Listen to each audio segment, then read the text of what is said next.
కోడిగుడ్లు నీళ్ళలో వేసి ఉడకబెట్టుకున్నాం.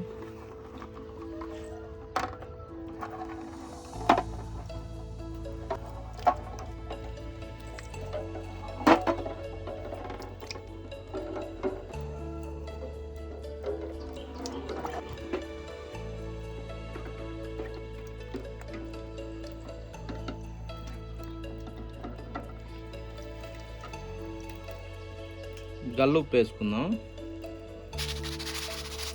ఒక 10 నిమిషాలు ఉడకనిద్దాం.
మంచి నూనె,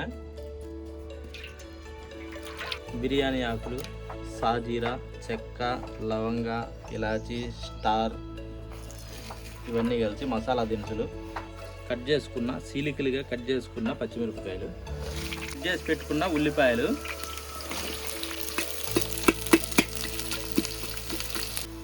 గుమగుమలాడే కరివేపాకు వేసుకుందాం.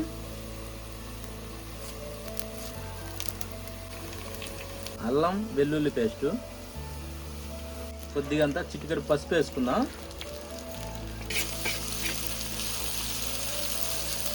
కట్ చేసి పెట్టుకున్న టమోటాలు,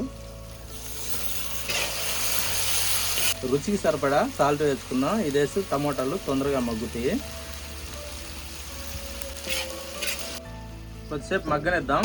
ఒకసారి చెక్ చేసుకుందాం.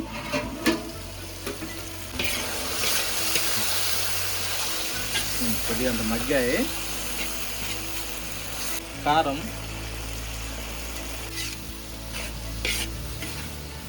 కట్ చేసి పెట్టుకున్న మునక్కాయలు కొద్దిసేపు మగ్గనిద్దాం. మూత పెట్టుకుందాం. ఒక్క నిమిషం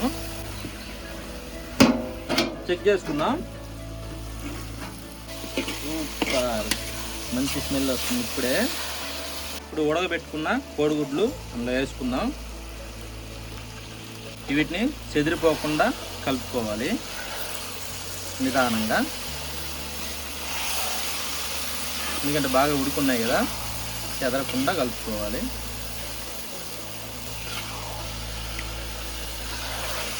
ఇప్పుడు కొన్ని నీళ్ళు పోసుకుందాం. పోసుకున్నా కూడా అంత బాగుండదు.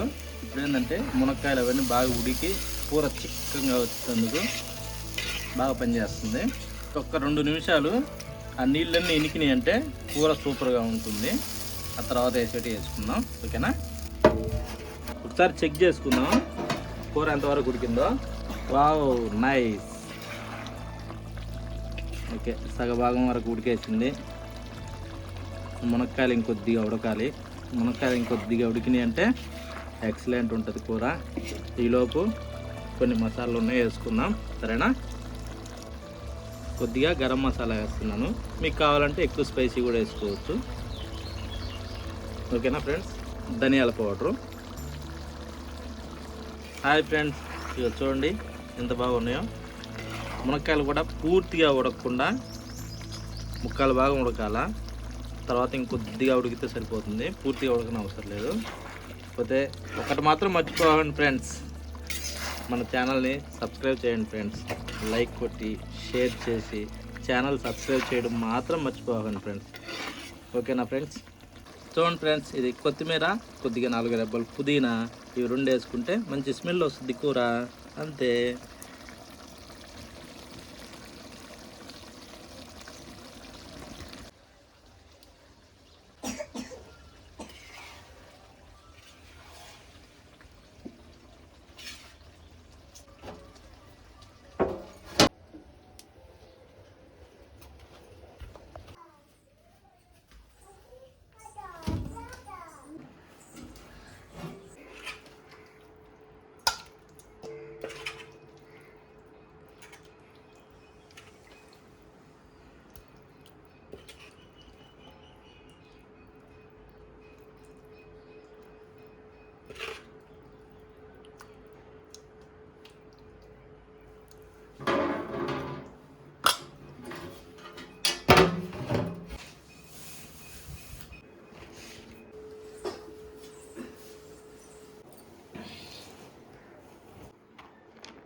బంగారు బోట్ తింటా